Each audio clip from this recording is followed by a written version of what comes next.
stopping, homie, regardless. But I ain't stopping, no, I ain't stopping. I'm just getting started. Let's go. My skin is pale, but I'm a black sheep. Riding through the city, Satan in the backseat. Hey yo, that's me, I run it like a track meet. A rap fiend, I set the bar high like an athlete. Step in the booth and Zach gon' drop that 808.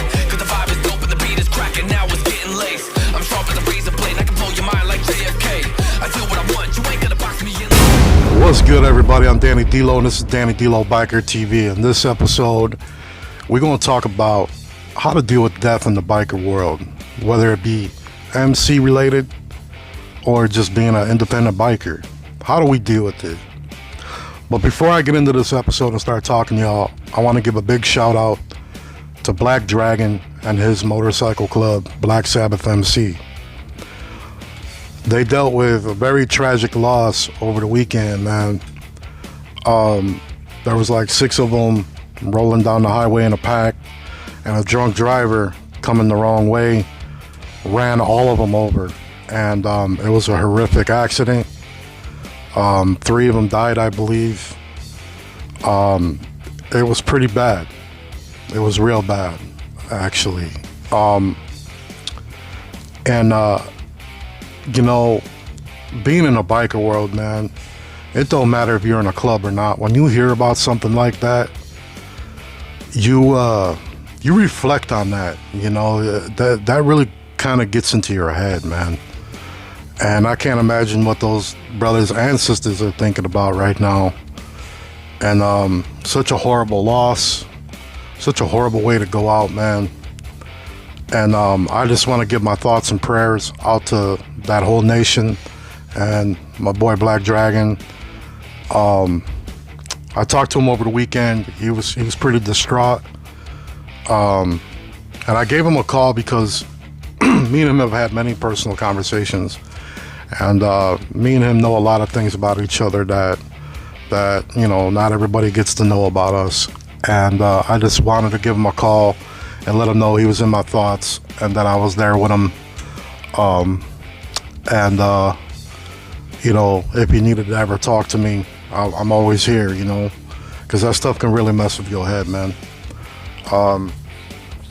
Black Dragon had actually brought these people into his club and brought them around the world, like off of here. It was fans, you know, got people that watched him on YouTube, and they contacted him, and next thing you know, they started coming around, you know. So I know that brother's in his head right now, so let's show him some love and respect, and let's say a prayer for him too, that he gets through this mentally. You know, that can really affect you in multiple ways, you know.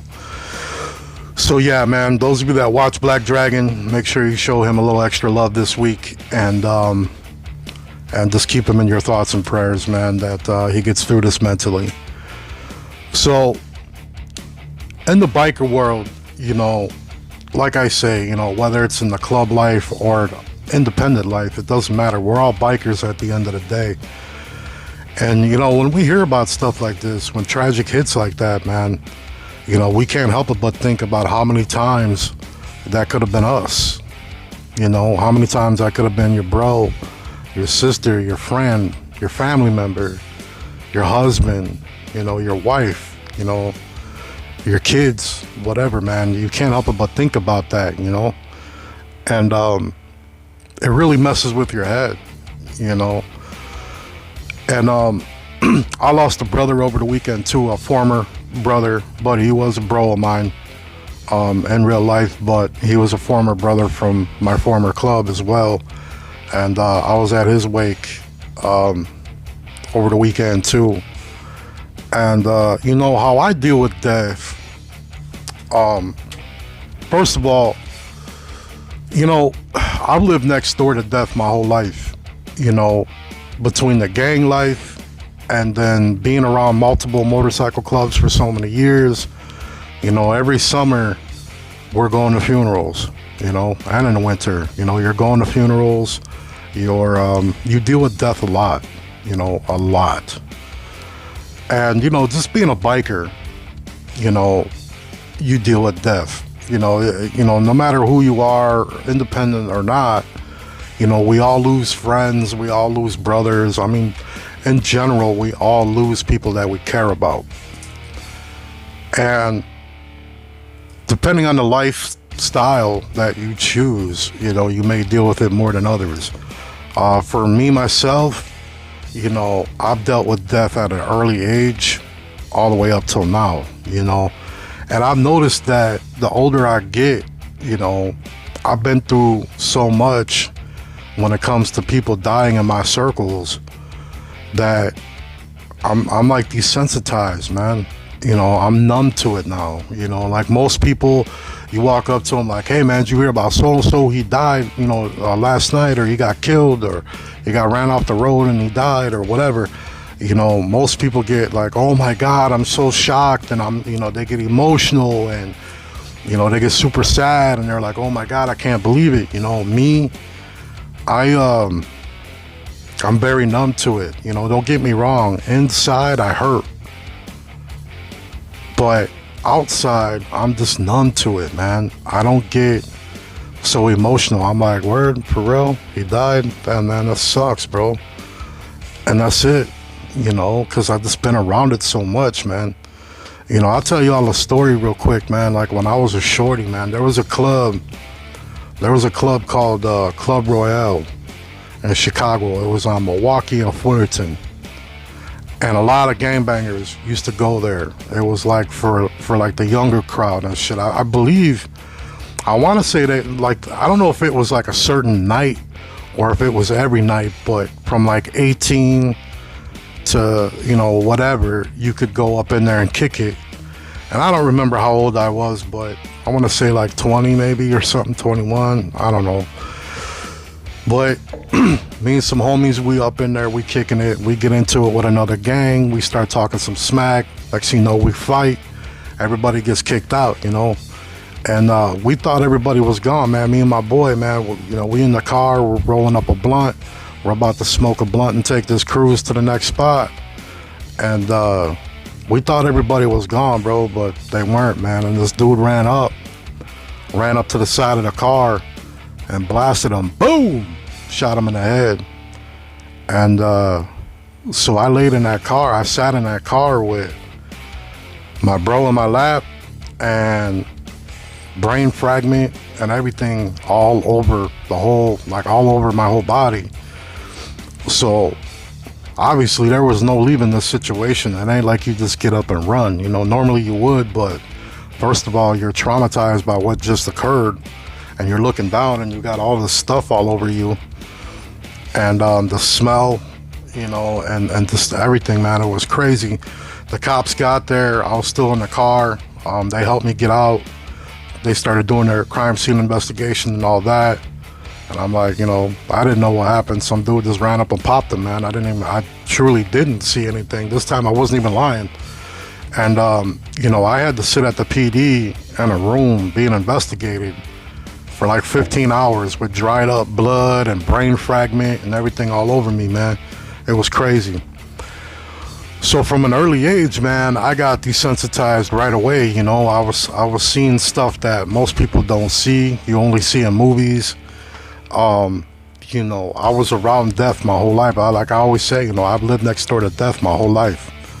And the lifestyle that I've always chosen to live has always been on that side of the world, where people get killed, people have accidents and die, on motorcycles and all that. Being around the club life for so long, and being around multiple different motorcycle clubs from all different places, and being friends with so many people, you just you see a lot of death, and it affects you, but you kind of just you just get desensitized, and for me, when a brother or a friend or a family member dies, even if they don't ride a motorcycle, what I do to deal with it is I get on my bike, I go find a quiet road somewhere, I do a burnout, I point to the sky, tell them I love them, and I ride in their honor that day.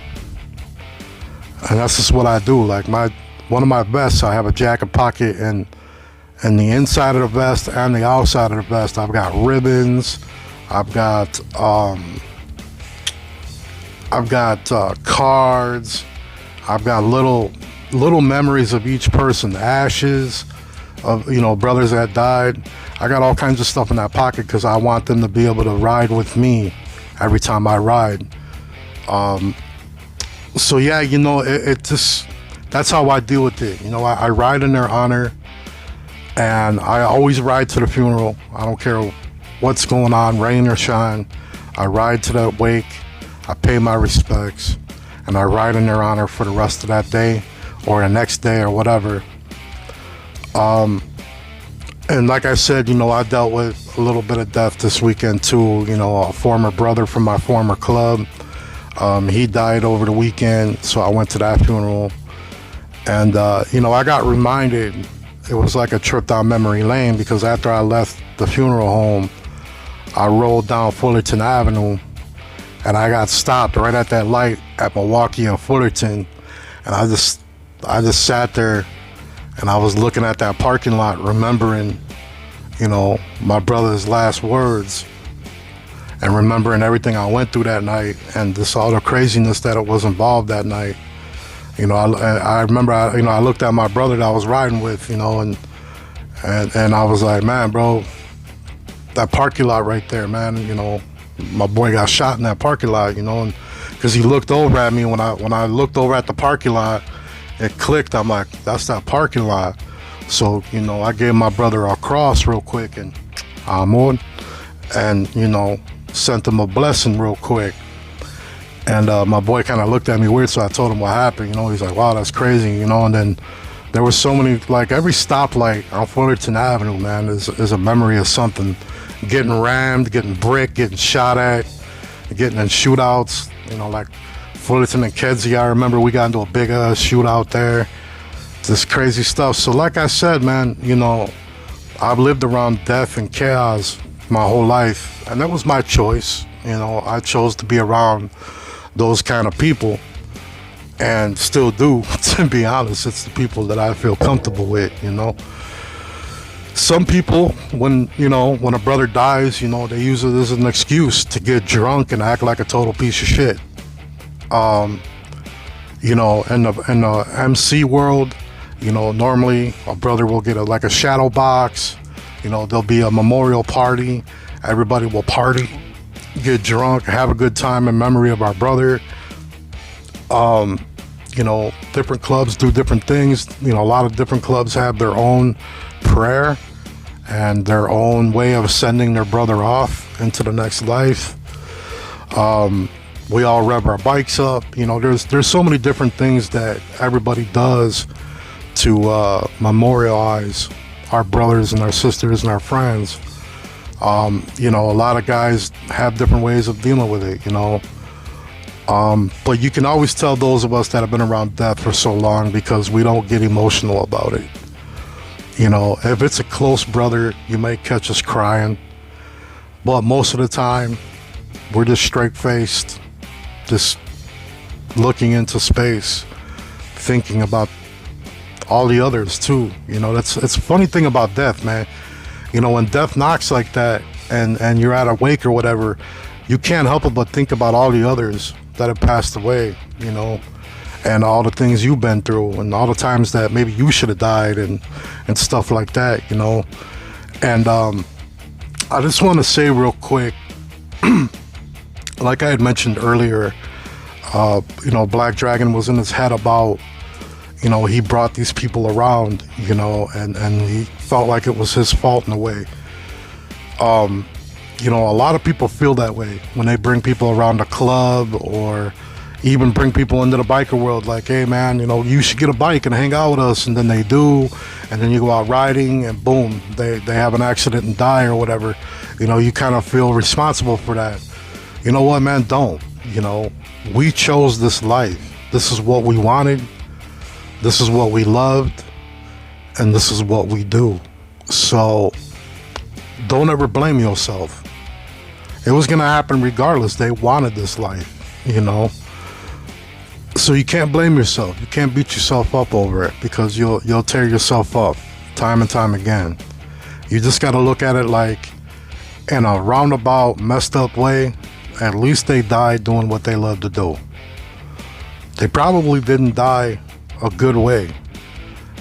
And those of you that, I've seen so many memes on Facebook and Instagram and stuff, people say, just know that if I go down and I die, I went down with a smile. No, you didn't. The first thing you came out of your mouth was, oh shit! And then it was over. So I'm keeping it 100. I'm not going to tell y'all when I go down or when I die going down. If I do, God bless me. If I go down in a motorcycle wreck and I die, don't ever think that I was smiling. I wasn't. I was saying, oh shit, OF. I was screaming. Believe me, I ain't gonna bullshit nobody. I'm not gonna put this cool meme out here like, yeah, bro, yeah, brother, that's the way I'm gonna be. No. I'm gonna be, you know what I'm saying? Like, that's how I'm going out, man. Believe me, ain't nobody going out like a stone cold gangster. You can miss me with that BS. But that's what I gotta say about it, man. You can't get in your head about it. Just remember your brothers, your sisters, your friends, your family members, whatever, and spend time with them, man. That's what we gotta start doing. We gotta start spending more time with those that we love and creating those memories, so that way there, when they leave us or we leave, everybody's got those memories to think about. So that's what I gotta say about everything today. Again, mad love and respect to Black Dragon and his MC and his nation. My thoughts and prayers are with you as always. And much love and respect to everybody else. To my new followers, thank you for stopping by and checking me out. I appreciate you. I hope you're loving my content so far. I really hope all of you are enjoying the Tech Talk with D-Lo. I've been enjoying doing them, and I'm trying to figure out different ways of doing it, and different ways of editing the videos and stuff like that. So I'm working on that, and there are going to be plenty more videos to come. You already know. To my day ones, you already know we keep it 100. So let's ride safe out here, man. Summer's officially here. We out here. We always ride, never hiding, baby. We out here doing our thing. So be safe. Be careful. There's nothing wrong with slowing down at intersections. There's nothing wrong with slowing down when somebody's about to pull out, because you never know if they're gonna pull out on us or not. You know what I mean? Pay attention to your surroundings, people on cell phones and stuff like that. Just pay attention, be safe, everybody. Ride safe, and let's have a blessed year, and hopefully we're blessed with more years to come. So, much love and respect to each and every single one of y'all. Thank you for subscribing. Remember, as always, like, subscribe, share, comment. Show me some love. I'll show y'all some love, and it'll be one love. You feel me? Until the next episode, let's keep it real and let's keep it 100. Peace.